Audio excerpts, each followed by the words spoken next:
He always slept on his right side. It wasn't a choice, it was a certainty. The habit had formed years ago, probably from the way his spine rested, or the direction of the window in every bedroom he'd ever occupied. Right side, knee slightly pulled in, one arm under the pillow, the other folded gently across his chest. It was a shape his body remembered like breathing, unthinking, unforced.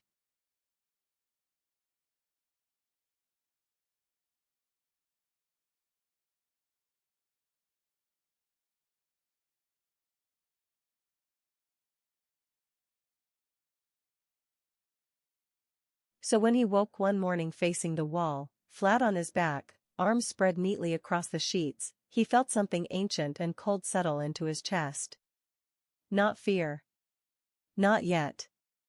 Just wrongness, deep, bodily, undeniable. He hadn't moved in his sleep like that before. He knew this. The precision of the position disturbed him more than the position itself. It wasn't chaos, not the sprawl of tossing or turning. It was deliberate. Symmetrical.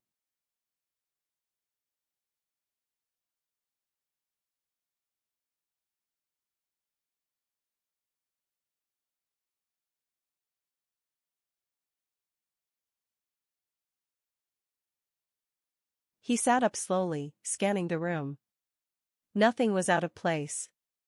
The curtain was half open, letting in the dull light of an overcast morning. The chair in the corner still held yesterday's shirt. His phone buzzed with notifications that arrived as expected. Nothing in the world acknowledged the subtle displacement of the night, and yet his skin, his joints, the inner folds of his muscles knew something had rearranged him.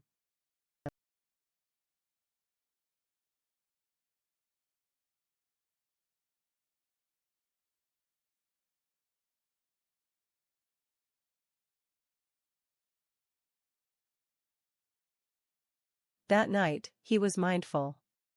More than usual. He told himself it had been a dream.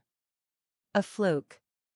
But still, he tucked himself in consciously, memorizing the pressure of the pillow beneath his head, the bend of his knee, the soft curl of his fingers. He even murmured to himself, right side, like a note to his own body.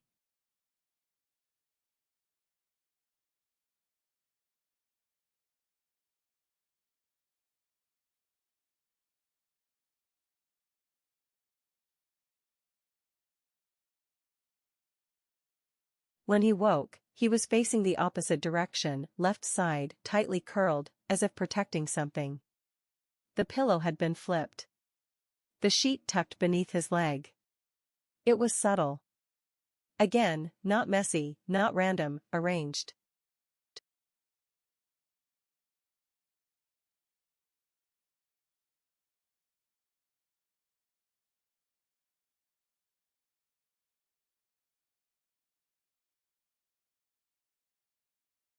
He sat still for a long time, trying to remember the night. No dreams. No waking moments. Just a black, continuous stretch from sleep to sunrise.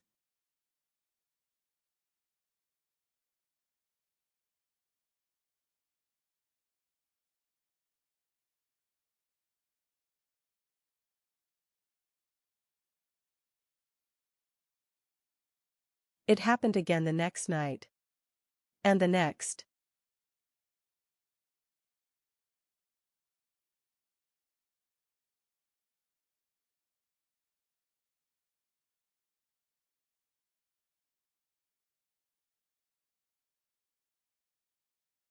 Always different.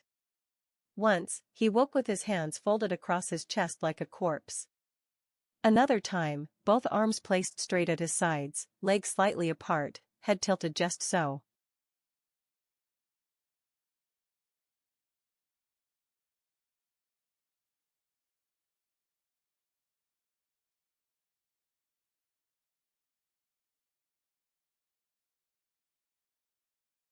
He bought a cheap night camera.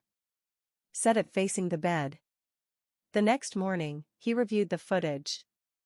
At 2:41 a.m., he stirred, and without sitting up, without opening his eyes, he began to turn. Slowly. Very slowly. As if his limbs were being moved, not by an external force, but by an inner submission. His hands lifted and shifted as if guided. Not flung, placed.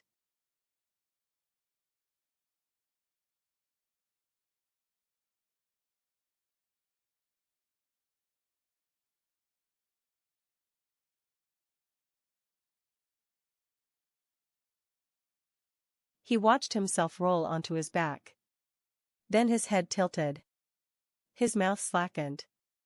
And then, for a full minute, he lay perfectly still, but his eyes were slightly open. Not wide. Just parted enough to reveal the faint glint of moisture. Not blinking.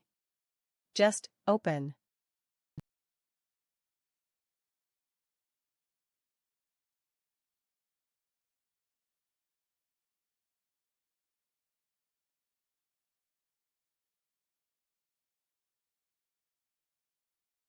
He paused the video.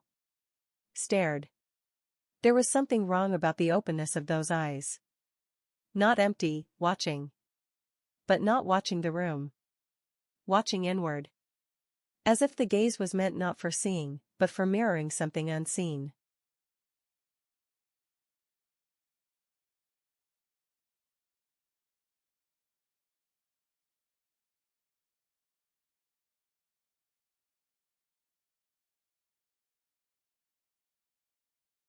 He didn't sleep the next night.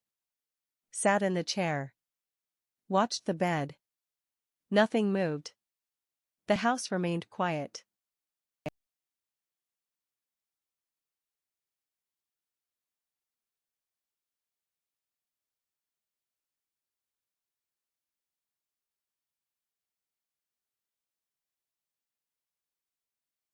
But at 3:08, he blinked, and when his eyes reopened, he was in bed.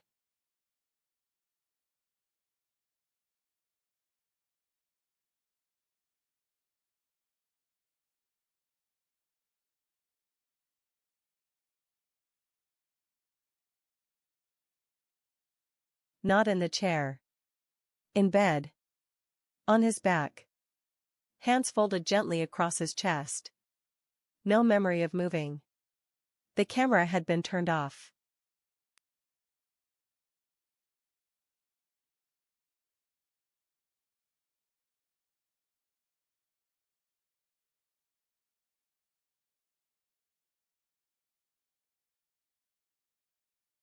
He sat up, mouth dry, stomach tight.